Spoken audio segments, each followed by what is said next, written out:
नमस्कार दोस्तों, स्वागत है मेरे चैनल में आप लोगों का। तो मेरे जितने बड़े भाई बहन और माता पिता हैं, मैं उनको प्रणाम करना चाहती हूँ।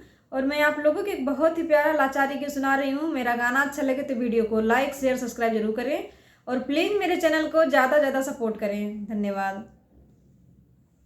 करती है तारा रुदनवा गजब दुख डाला लालनवा।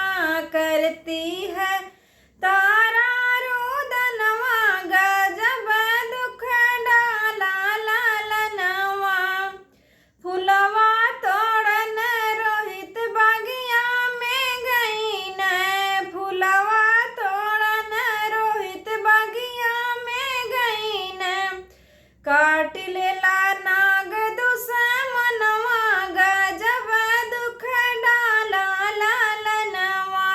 काट लेला नाग दुश्मनवा गजब दुख डाला लालनवा।